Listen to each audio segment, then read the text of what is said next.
O Zimbabué está localizado no sul do continente africano.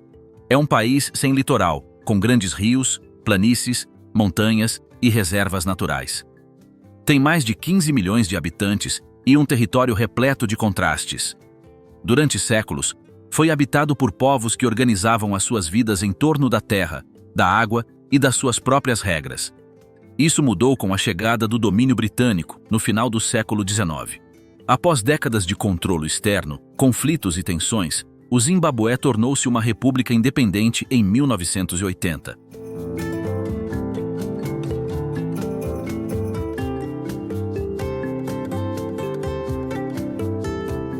Desde então, o país passou por várias fases marcadas por fortes decisões políticas e mudanças econômicas que deixaram a sua marca no mapa.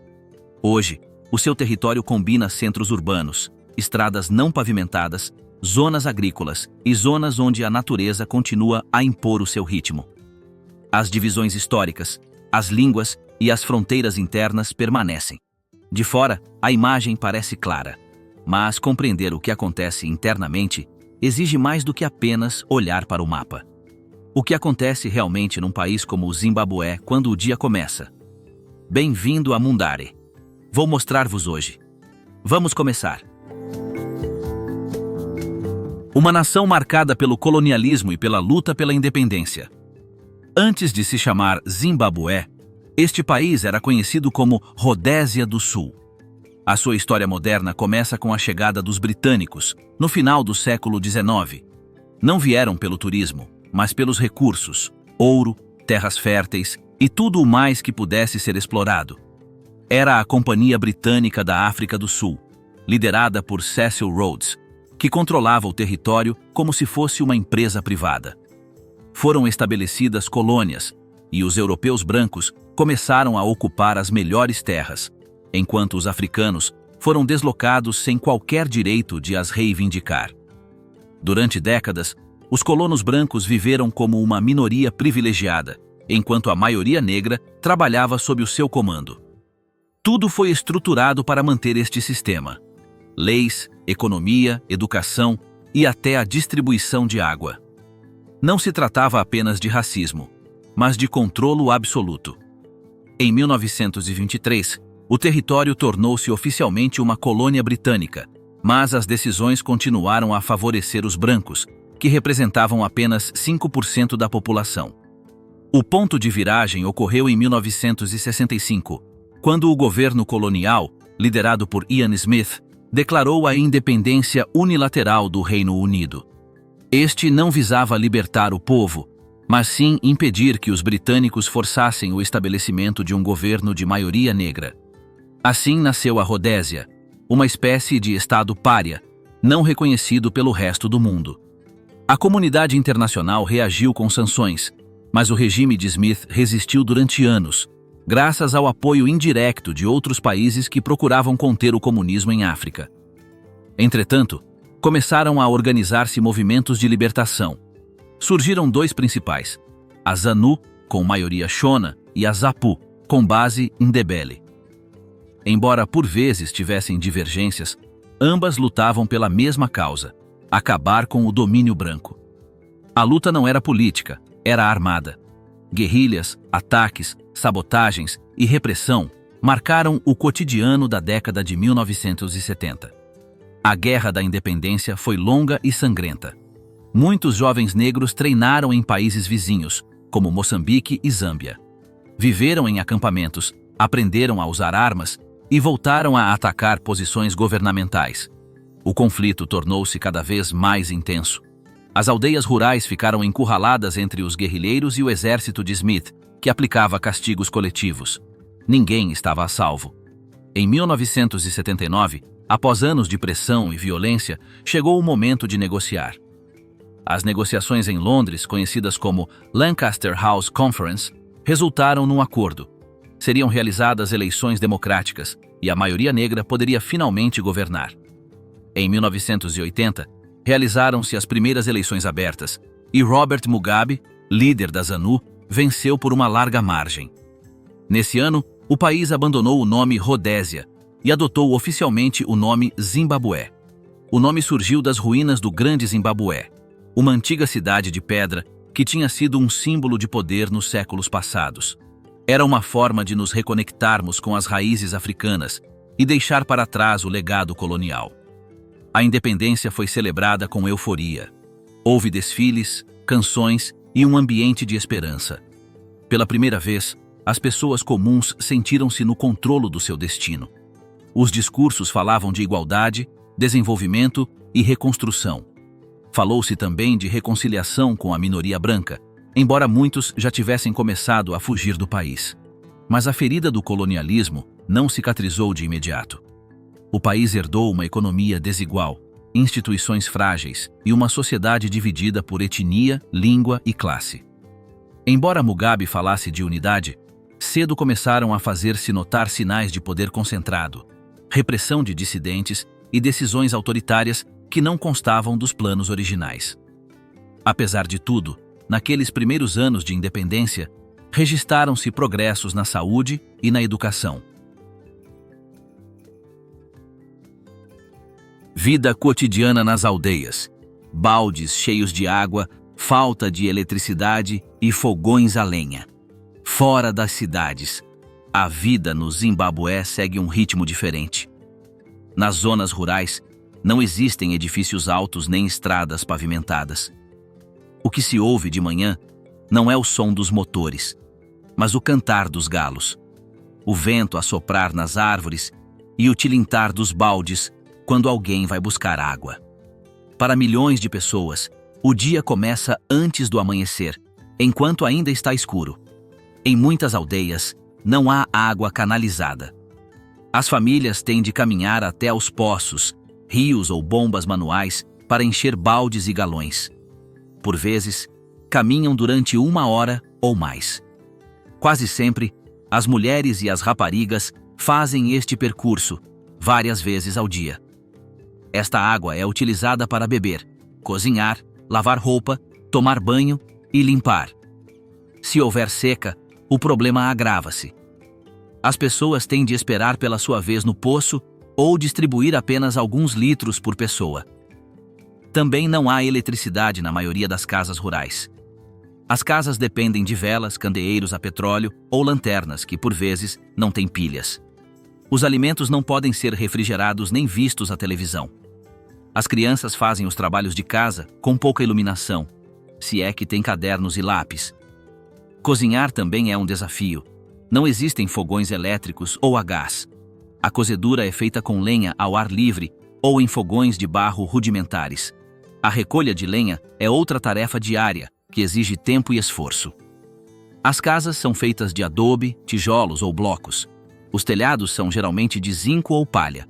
Não existem janelas de vidro nem portas com fechaduras. Algumas casas têm apenas uma divisão onde todos dormem. Não há casas de banho internas. As latrinas são utilizadas no pátio, muitas vezes partilhadas por várias famílias. Se não houver latrina, vão para o mato. Durante a estação das chuvas, as coisas são mais complicadas. O pequeno almoço é geralmente uma papa de milho quente chamada sadza, às vezes com chá ou nada mais. Se tiverem sorte, juntam um pouco de amendoins moídos ou açúcar.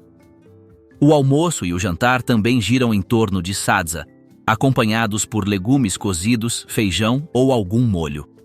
A carne não é comum. É consumida apenas em festas ou quando um animal de quinta é abatido. A maioria cultiva a sua própria comida: milho, abóbora, mandioca e espinafres locais. Se houver espaço, também criam galinhas ou cabras. A rotina é repetitiva, mas necessária. As hortas são cuidadas, os animais são alimentados, o telhado é reparado se chover e a roupa é lavada à mão num balde. As crianças ajudam desde pequenas. Vão buscar água, cuidam dos irmãos, cozinham ou recolhem lenha. A escola costuma ser longe. Alguns caminham mais de 5 quilômetros todas as manhãs. Se não tiverem sapatos, andam descalços. Se não houver farda, podem ser rejeitados.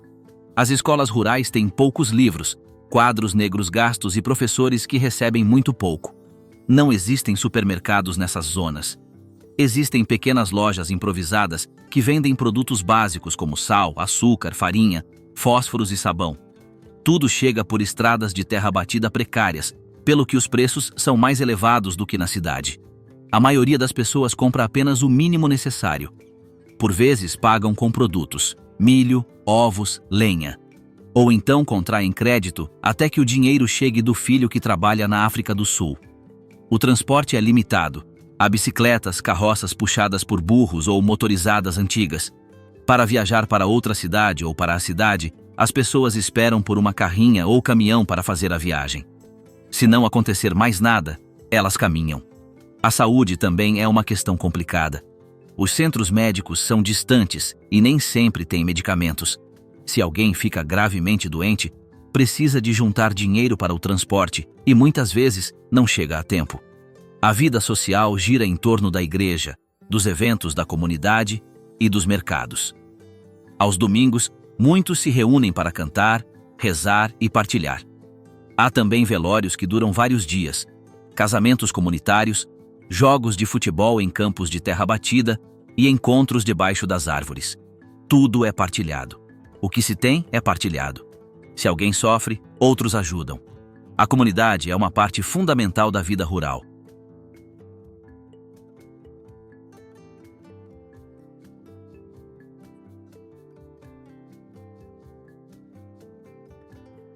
Harare e Bulawayo. Duas cidades que mostram um lado diferente do país. Harare e Bulawayo são as duas maiores cidades do Zimbábue. Cada uma tem o seu próprio ritmo, os seus próprios problemas e a sua própria forma de mostrar o que o país está a viver. Nestas zonas urbanas, a vida é muito diferente da das cidades. Há mais movimento, mais comércio, mais automóveis, mas também mais desigualdade, mais pressão e mais contrastes. Harare é a capital. Está repleta de edifícios altos, escritórios governamentais, avenidas com tráfego intenso e bairros que misturam zonas elegantes com outras em condições precárias. Há restaurantes modernos, embaixadas, centros comerciais, mas também ruas partidas, lixo acumulado e constantes cortes de energia. As torres no centro contrastam com os bairros periféricos, onde muitas casas são feitas com materiais improvisados e carecem de serviços básicos. No centro de Harare, as pessoas movem-se rapidamente. Os vendedores ambulantes enchem os passeios, oferecendo de tudo, desde fruta a carregadores de telemóvel. Muitos trabalham informalmente, vendendo comida, lavando carros ou transportando passageiros em combis. As carrinhas Kombi são mini autocarros particulares que operam como transporte público. São barulhentos, apertados e cheios a qualquer hora. Não têm horários fixos nem pontos de paragem oficiais. Param onde quer que haja clientes e conduzem a toda a velocidade. Bulawayo, por outro lado, tem uma atmosfera mais tranquila. É a segunda maior cidade do país, com ruas largas, antigos edifícios coloniais e uma estrutura mais organizada. Historicamente, era um centro industrial, mas muitas fábricas fecharam. Hoje, a cidade parece parada no tempo. Há menos trânsito, menos ruído, mas também menos oportunidades de emprego. Ainda assim, muitos preferem a cidade por ser mais limpa e organizada do que Harare. Em ambas as cidades, os cortes de energia fazem parte da rotina. A energia pode cair durante várias horas por dia, por vezes durante dias seguidos. As empresas que podem pagar utilizam geradores. As que não podem, fecham cedo. Também há falta de água canalizada. Em muitos bairros, as famílias têm de comprar água a caminhões particulares ou ir buscá-la a poços. Lavar, cozinhar e limpar tornam-se mais complicados na cidade do que se imagina. Os bairros ricos estão cada vez mais isolados.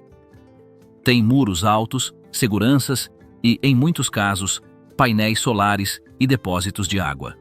Enquanto isso, os bairros da classe trabalhadora enfrentam a sobrelotação, ruas sem pavimento e lixo não recolhido.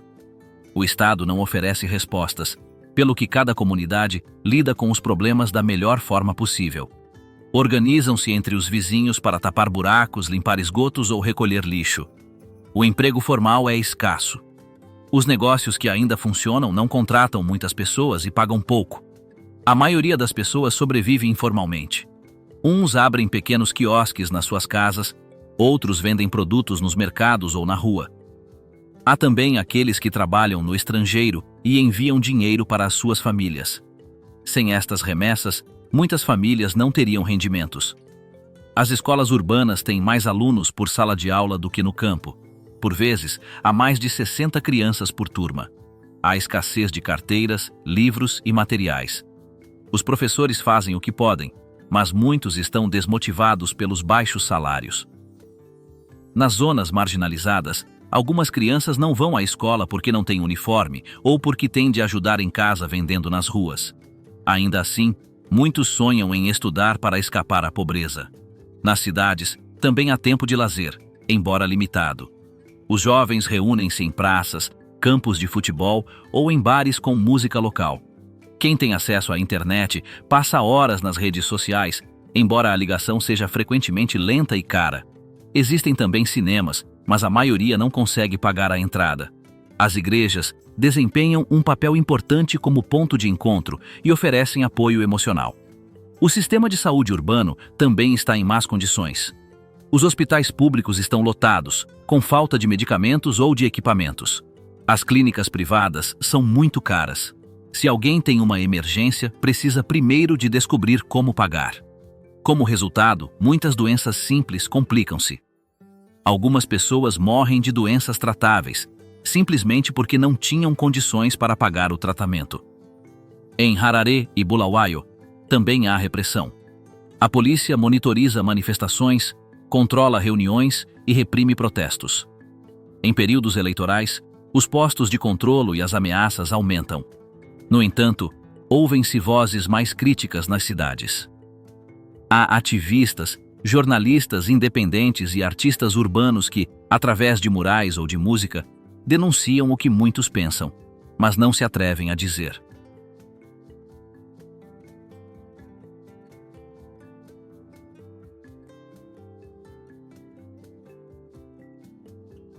Religião e crenças. Do cristianismo oficial ao misticismo africano. Secreto, a religião no Zimbabué está em todo o lado. Não é apenas um evento dominical. Faz parte do cotidiano, das decisões, da forma como os problemas são compreendidos. A maioria da população professa ser cristã, mas não se trata apenas de igrejas tradicionais. Existe uma mistura constante de crenças importadas e práticas locais que são mantidas vivas, embora muitas vezes de forma silenciosa. As igrejas mais visíveis são as evangélicas. Estão em todo o lado, em bairros, cidades, praças e até em estações de autocarros. Têm nomes longos e chamativos, como Ministério Fogo Celestial ou Igreja do Milagre da Última Hora. Os pastores usam fatos brilhantes, usam microfones potentes e prometem cura, bênçãos financeiras ou proteção contra o mal. Os cultos são barulhentos, com cânticos, gritos e pessoas a cair no chão, afirmando estar possuídas ou libertas. Muitas pessoas vão a estas igrejas em busca de soluções para os seus problemas. Doenças, desemprego, conflitos familiares. Pagam oferendas, compram água benta, azeite especial ou pulseiras que supostamente os protegem. Algumas igrejas funcionam quase como empresas. Possuem sistemas de cobrança, publicidade e grandes eventos. Os pastores são vistos como figuras quase sagradas e alguns vivem num luxo que contrasta com a pobreza dos seus fiéis. Ao lado destas igrejas, existem ainda igrejas tradicionais, católica, anglicana e metodista. Os seus templos são mais antigos, com coros formais e missas mais silenciosas. Estas comunidades promovem a educação, o serviço comunitário e o respeito. Possuem também escolas e centros de saúde, embora com recursos limitados. Para muitos, estas igrejas representam a estabilidade e os valores familiares. No entanto, por detrás de toda esta estrutura cristã, perduram as crenças tradicionais africanas. Nem sempre são mencionadas em público, mas são praticadas. Muitas pessoas acreditam nos espíritos dos seus antepassados. Quando alguém está doente ou em sofrimento, algumas pessoas não vão primeiro ao hospital, mas sim ao Nanga, um curandeiro tradicional. Estas figuras trabalham com ervas, rituais e visões.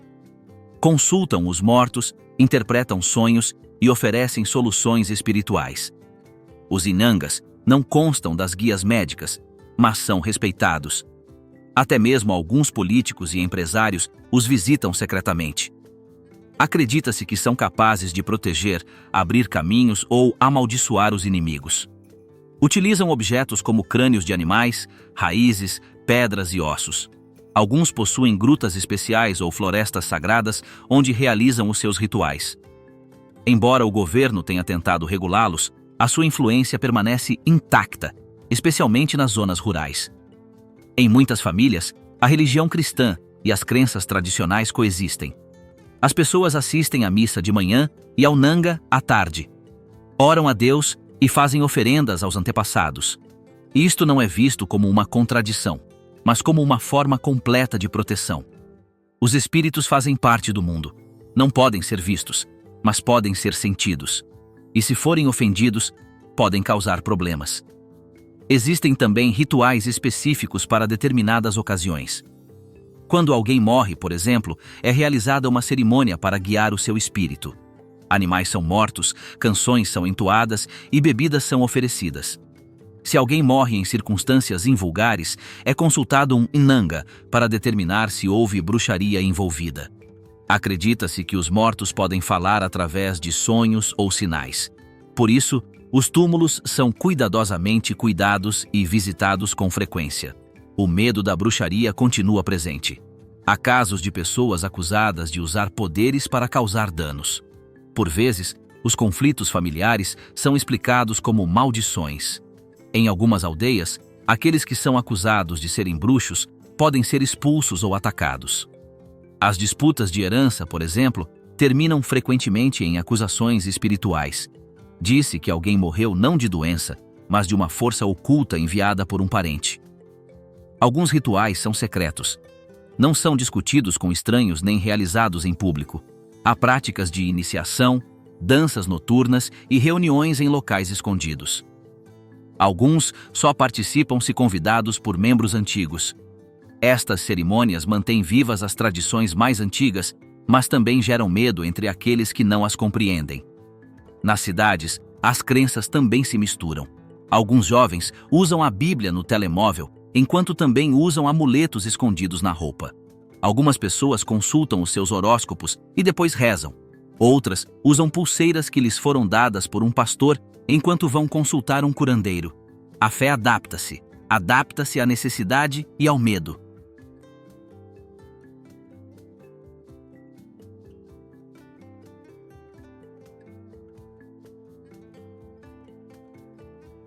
Música, arte e moda. Como se expressa a identidade zimbabueana? A cultura zimbabueana é vivida nas ruas, nos lares, nas canções e nas roupas. Embora o país enfrente muitos desafios, as pessoas encontram formas de se expressar, contar as suas histórias e manter viva a sua identidade. A música, a arte e a moda não são apenas entretenimento. São formas de resistência, orgulho e ligação às próprias raízes. A música é parte essencial da vida cotidiana. Seja numa vila ou cidade, pode sempre ouvir alguma melodia. A mais tradicional é a tocada na mbira, um instrumento antigo feito de chapas de metal montadas sobre madeira, que produz um som hipnótico. É típico do grupo étnico Shona e é utilizado tanto em cerimônias como em celebrações religiosas. As canções mbira falam do passado, dos antepassados, da terra e dos ciclos da vida. Há também o jit, um estilo rápido e alegre tocado com guitarras elétricas, bateria e baixo. Surgiu na década de 1980 e tornou-se popular em áreas urbanas. Os grupos de jit animam festas, casamentos e eventos comunitários. As suas letras falam de amor, trabalho, injustiça e esperança. A dança é executada com passos rápidos, rodopios e movimentos de pernas que exalam energia. Outro gênero popular é a sungura, uma mistura de música congolesa, ritmos locais e sons modernos. É especialmente popular entre os adultos. As músicas duram geralmente vários minutos e contam histórias completas. Falam de relações familiares, traições e pobreza, mas sempre com um ritmo que incentiva o movimento. Nos últimos anos, os jovens criaram o seu próprio estilo, o Zim Dancehall. É uma versão local do dancehall jamaicano, cantada em inglês, Shona, ou uma mistura de ambos. É gravada em estúdios caseiros e transmitida através do WhatsApp, rádios comunitárias e redes sociais. Os artistas de Zim Dancehall são conhecidos pela sua abordagem direta aos acontecimentos atuais do país: desemprego, corrupção, amor, sexo e religião.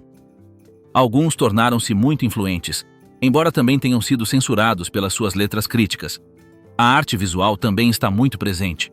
Murais coloridos que retratam cenas da vida cotidiana, rostos de figuras históricas ou mensagens sociais podem ser vistos nas ruas de Harare e Bulawayo. Muitos artistas pintam com o que têm: pincéis reciclados, restos de tinta, madeira velha. Existem também escultores que trabalham com pedra serpentina, uma rocha local que lhes permite esculpir figuras detalhadas. As esculturas retratam frequentemente animais, pessoas ou símbolos espirituais. Pinturas, máscaras, figuras esculpidas, cerâmicas decoradas e tecidos são vendidos em mercados e feiras. Tudo feito à mão. Não é só para turistas.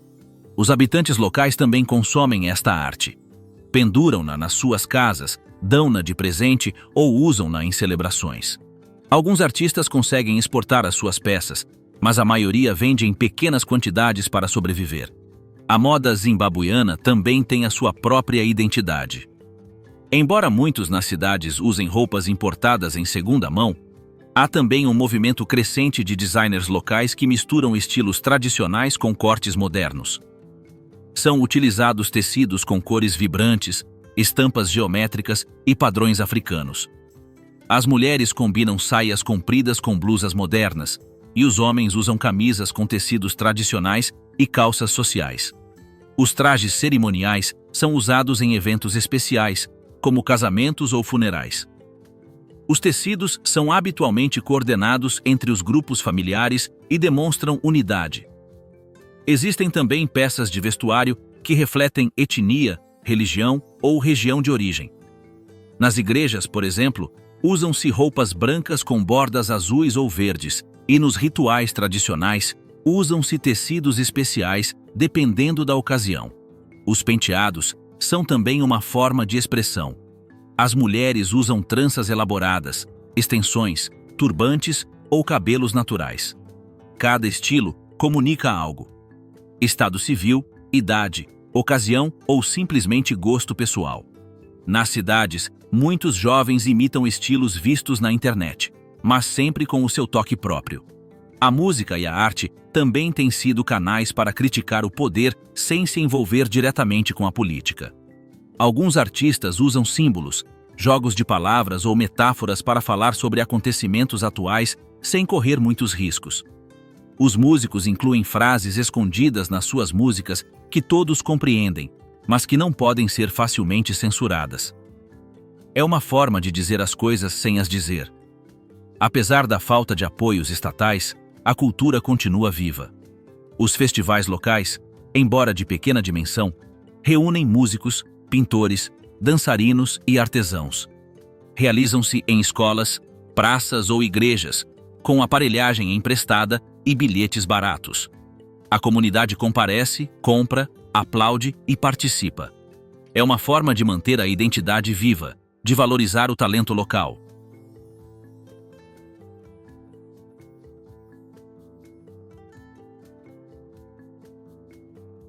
Natureza e vida selvagem, parques, safaris e conflitos com animais.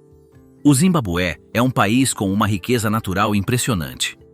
Embora muitos o conheçam pela sua história política ou crise econômica, há um outro lado que nem todos veem: os seus parques nacionais, a sua vida selvagem e a sua enorme diversidade de paisagens. Estes territórios combinam elefantes, leões, rios gigantes, cascatas e florestas, onde a natureza ainda reina. Um dos locais mais famosos do país é o Parque Nacional de Hwange, o maior do Zimbabué. Dezenas de milhares de elefantes vivem lá, juntamente com zebras, girafas, búfalos e predadores como leões e leopardos. O parque possui trilhos para veículos, zonas de campismo e miradouros, onde os visitantes podem ver animais em estado selvagem. É um destino turístico importante, embora apenas uma pequena parcela dos zimbabuianos se possa dar ao luxo de o visitar. Outro local mundialmente conhecido são as Cataratas Vitória, as quedas de água na fronteira com a Zâmbia. São consideradas uma das maravilhas naturais do planeta. O som da água a cair pode ser ouvido a quilômetros de distância. Há vapor no ar, arco-íris constantes e uma sensação de poder natural difícil de explicar. Desenvolveu-se uma indústria turística em redor das cataratas, com hotéis, passeios de barco e atividades como rafting e bungee jumping. O Zimbabué possui ainda o Parque Nacional de Mana Pools, conhecido pela sua paisagem aberta, repleta de lagoas e árvores gigantes. Aí, é possível avistar animais a caminhar livremente pelas margens do rio Zambeze, sem barreiras. É um dos poucos parques onde se pode caminhar com um guia armado, permitindo uma experiência de proximidade com a vida selvagem. A leste do país, encontram-se as montanhas Nyanga, com colinas verdes, rios frios e céu limpo. Este é um local menos conhecido pelos turistas internacionais, mas muito valorizado pelos locais. Oferece trilhos, pesca, vistas panorâmicas e uma sensação de calma que contrasta com a tensão das cidades. Toda esta riqueza natural faz parte do patrimônio nacional, mas também enfrenta ameaças. A caça ilegal tem sido um problema grave. Alguns animais, como os rinocerontes e os elefantes, são caçados pelos seus chifres ou presas, que são vendidos no mercado negro. Embora existam leis para os proteger, nem sempre são aplicadas. Existem guardas florestais, mas não têm recursos suficientes, e alguns até colaboram com caçadores em troca de dinheiro. A mineração é outra ameaça. Em várias áreas, foram concedidas licenças para a mineração de ouro, diamantes ou carvão dentro de áreas protegidas. Estas atividades poluem a água, destroem os habitats de muitas espécies e perturbam o equilíbrio ecológico. Também deslocam as comunidades locais que vivem tradicionalmente perto destas áreas. A expansão das aldeias e quintas também gera conflitos entre humanos e animais. Nas zonas próximas de parques, os elefantes por vezes invadem os terrenos agrícolas e devastam tudo. As hienas atacam o gado e alguns leões atravessam as fronteiras naturais em busca de alimento. Em resposta, os habitantes locais montam armadilhas ou envenenam os animais. Fazem-no não por crueldade, mas por necessidade.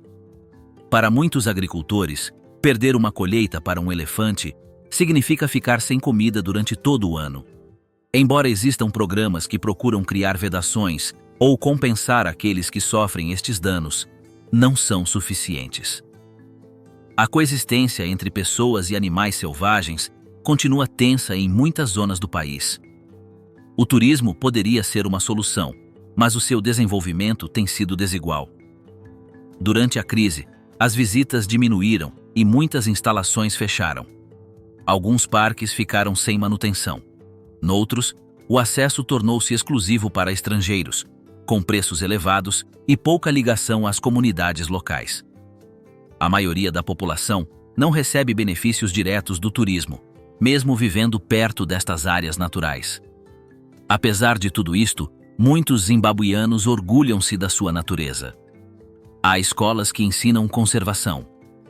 Alguns jovens estão a formar-se como guias turísticos ou guardas florestais. Existem também ONG locais que trabalham com proteção de espécies e educação ambiental. Aos poucos, estão a ser feitos esforços para mudar a relação entre as pessoas e o ambiente, de modo a que não haja competição, mas sim equilíbrio. Os safaris no Zimbabué são diferentes dos de outros países africanos. Aqui, o foco está mais no contato com a natureza do que no espetáculo. Não há grandes multidões ou carros à espera em filas. Os visitantes podem esperar horas para ver um animal, mas quando o fazem, é num ambiente quase intocado. É uma experiência mais tranquila, natural e autêntica.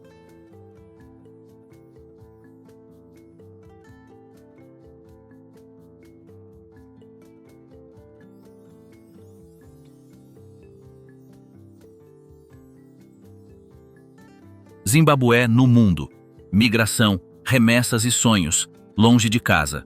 O Zimbabué não está apenas dentro das suas fronteiras.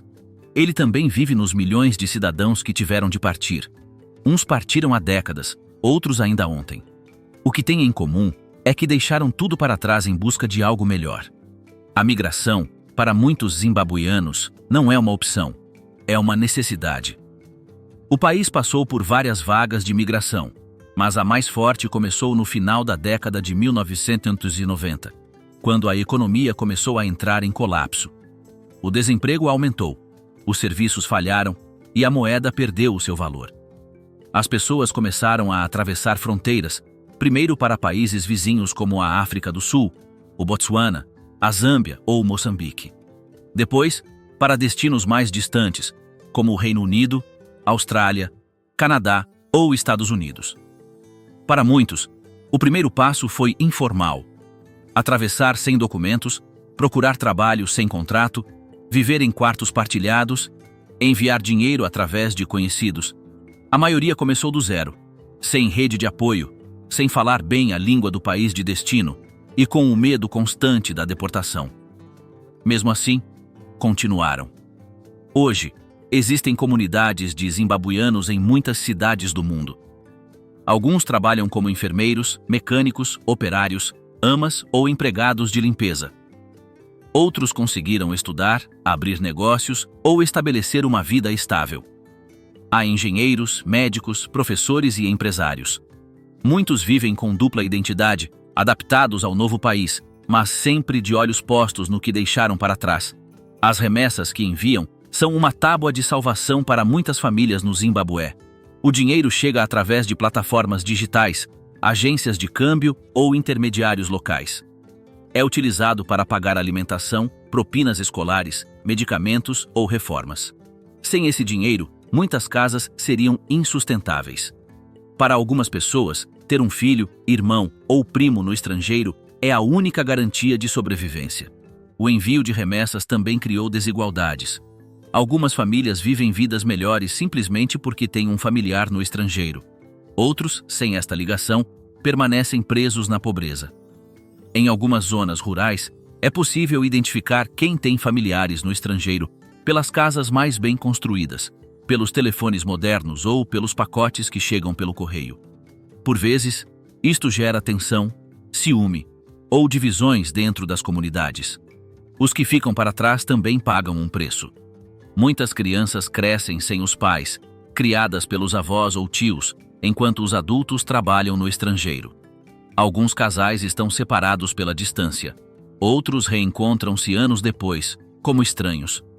A migração ajuda economicamente, mas quebra laços e deixa vazios emocionais difíceis de preencher. Para aqueles que estão no estrangeiro, a ligação com o Zimbabué nunca é completamente quebrada. Acompanham os acontecimentos no país através das redes sociais, notícias e ligações familiares. Alguns enviam roupa, comida ou livros. Outros organizam encontros comunitários no estrangeiro, celebrações tradicionais ou iniciativas de solidariedade. Uns fazem tudo o que podem para ajudar de longe, e outros preferem não olhar para trás para não sentir culpa ou dor. Regressar nem sempre é fácil. Alguns fazem-no para férias, emergências familiares ou saudades de casa, mas ficar permanentemente é complicado. O país continua a enfrentar crises. Não há empregos formais suficientes, os serviços são instáveis, e muitos temem que, depois de tantos anos de ausência, não saibam como recomeçar. Para outros, o regresso é impossível porque os seus documentos já não estão em ordem ou porque formaram uma nova família noutro local. O Zimbabué é um local atravessado por muitas situações diferentes que ocorrem em simultâneo. O passado com os colonos, a luta para se autogovernarem e as décadas sob um governo forte continuam a pesar em cada decisão tomada hoje. As diferenças entre as zonas rurais e urbanas, entre os que partiram e os que ficaram, entre os costumes do passado e a forma como as coisas são agora, continuam a moldar a vida cotidiana. As crenças, os costumes, os temas proibidos e o ambiente natural revelam um país complexo que se está a adaptar da melhor forma possível à falta de recursos, ao caos econômico e à incerteza do futuro. Mesmo assim, as pessoas não param. Ela consegue trabalhar, cuidar da família, expressar a sua opinião e encontrar uma forma de progredir, mesmo sem que as autoridades ofereçam soluções. Tudo o que é mostrado neste documentário é o que realmente está a acontecer. Sem rodeios, sem adoçar a situação. Para compreender a vida no Zimbabué, não é preciso presumir, basta ver o que está a acontecer.